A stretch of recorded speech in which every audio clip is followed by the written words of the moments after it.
Comtoise Radio, jusqu'à 9 h, découvrez les associations des Vosges saunoises. Bonjour Kevin Vial. Bonjour. Vous êtes le président de l'association Au fil du temps, l'UP1, association dont le but est d'assurer la sauvegarde du patrimoine. Oui, c'est ça. Nous essayons de sauvegarder tout ce qui est en rapport avec Saint-Loup-sur-Semouse, les meubles, les factures, les objets, tout ça peut être atypique pour essayer d'éviter que ça se perde et que nos enfants ou nos héritiers les revoient plus tard. Gros patrimoine bois. Dans les choses qui sont déjà sauvegardées, il y a quoi ?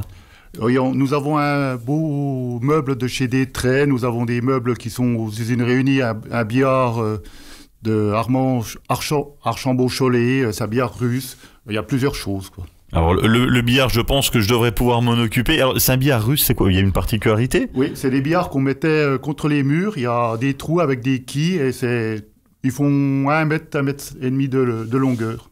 Bon, Kevin est notre invité jusqu'à 9 h, président de l'association Au fil du temps, l'UP1. On va découvrir leur activité, il y a des animations qui vont bientôt arriver. L'association est toute récente, elle a quoi ? Elle a 3 ans ? C'est ça, nous l'avons créée en septembre 2021.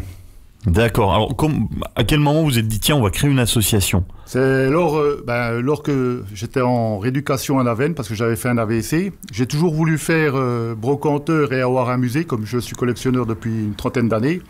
Alors, j'ai eu le temps de réfléchir et je me suis dit, pourquoi pas créer une association style Emmaüs, et lier mes deux passions, la brocante, l'histoire, présenter les objets trouvés. Alors, j'ai créé l'association. D'accord. Et alors, du coup, comment on préserve ? Alors déjà, comment on identifie, comment on trouve les objets ? À quel moment on arrive à les identifier, à savoir que c'est du patrimoine l'UP1 et comment on les sauvegarde ?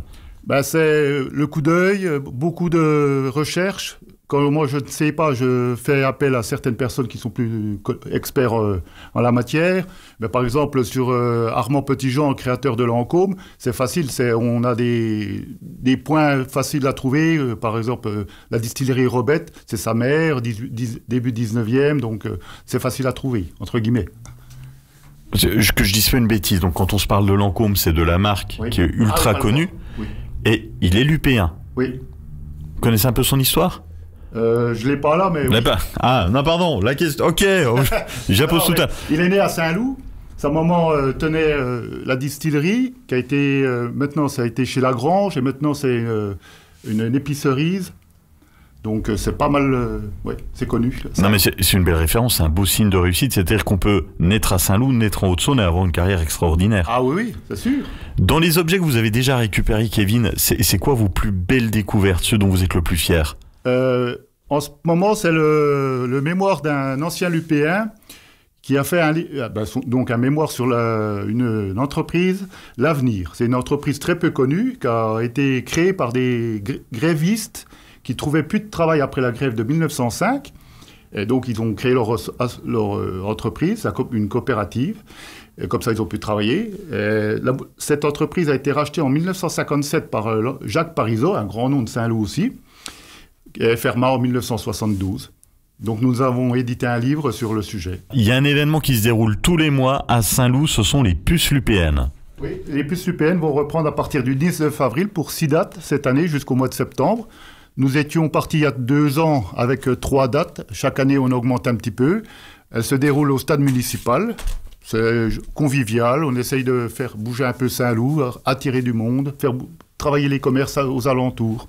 Alors c'est le premier samedi du mois, donc au stade, l'inscription c'est 1 € le mètre. On vous contacte comment ?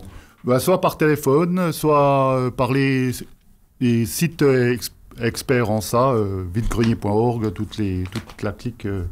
D'accord. Alors justement, qu'est-ce qu'on va découvrir aux puces lupéennes ? Qu'est-ce qu'on y trouve ? Un peu de tout, il y a des brocanteurs professionnels, donc là il y a toujours des beaux objets de qualité. Il y a des particuliers où il y a un peu de tout, donc on essaye de mêler les deux car il faut que tout le monde trouve quelque chose. Bon, vous, votre truc, ce sont les brocantes. Oui. Comment on tombe dedans ? À quel moment ? Enfin, non, mais c'est une passion. À quel moment on se dit, tiens, moi c'est la brocante, c'est le fait de chiner qui me fait kiffer ? Moi, c'est l'adrénaline de trouver quelque chose. Étant collectionneur, j'adore trouver les poils qui s'irissent, de trouver la perle, pas forcément de la pécunier, mais c'est l'objet qui dit que ça me rappelle un souvenir de ma grand-mère, un souvenir d'un copain que j'ai rencontré, ça peut être plein de choses. C'est quoi la plus belle trouvaille? Une belle plaque émaillée Ville-sur-Illon il y a une quinzaine d'années. Et pourquoi c'est une belle trouvaille? Parce que c'est une plaque qu'on trouve pas souvent et je l'ai trouvée dans une vieille grange dans les Vosges, juste par un éclat de couleur dans un perchis. Bah très bien, mais chacun sa passion. Ah oui, tout à fait. Au fil du temps l'UP1, Kevin, il y a l'association, il y a le magasin aussi qui est situé en face du stade. C'est ça, où on peut venir chiner le samedi, le dimanche et les jours fériés. Alors qu'est-ce qu'on y trouve à l'intérieur? Tout ce que vous pouvez trouver dans une maison, parce que généralement c'est des dons, c'est des choses qu'on récupère dans les maisons que nous vidons. Ça peut être des objets spéciaux, il y a un peu de tout. Puis surtout, il y a la scénette, le musée de l'association qui est à côté, où on met en exergue les objets trouvés par l'association. Qu'est-ce qui est mis en avant en ce moment, en termes d'objets? Là, c'est des maquettes qui reproduisent des maisons de Saint-Loup. Avec la maison de chez Bégou, on a la photo, la carte postale, on a une plaque émaillée côte de l'hôpital, des petites voitures avec un camion de pompiers de Saint-Loup-sur-Sémouze. D'accord, il y a des jolies choses. Ça marche, donc ça c'est week-end et jour férié. Alors, la particularité, je sais plus si on l'a évoqué, mais c'est-à-dire que pour préserver le patrimoine lupéen, en fait c'est du rachat. On peut racheter, on trouve beaucoup, on nous donne aussi. Et après, voilà, c'est selon les choses, comment elles arrivent.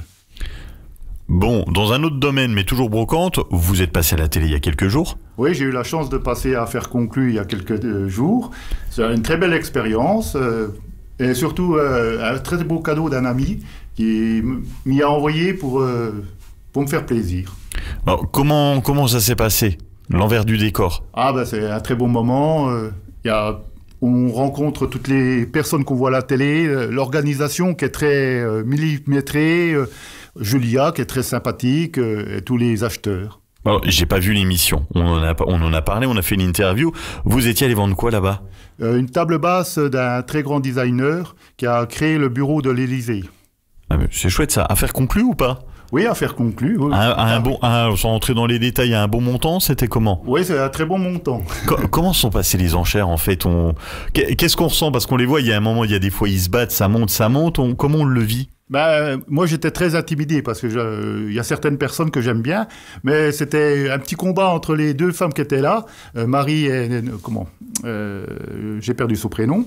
Ça reviendra. Oui, elle se battait pour la table et puis Damien enchérissait pour montrer que ça avait de la valeur. Il m'a bien aidé pour la vente. Bon, c'est un joli moment. Si on est intéressé par le patrimoine lupéen, si on aime bien chiner, on peut suivre l'actu sur un groupe Facebook. Oui, nous avons créé aussi le groupe Au fil du temps lupéen où tous les jours il y a une publication sur Saint-Loup, des cartes postales, les objets que l'on trouve, on explique. Là, depuis quelques temps, on a un historien qui nous aide, qui fait des publications sur des articles de journaux, qui expliquent un peu la vie d'avant de Saint-Loup. Bon, c'est à retrouver sur le groupe Au fil du temps lupéen. Kevin, merci d'avoir été avec nous. Merci à vous, Jean-Pierre. Comtoise Radio, jusqu'à 9h, découvrez les associations des Vosges saunoises.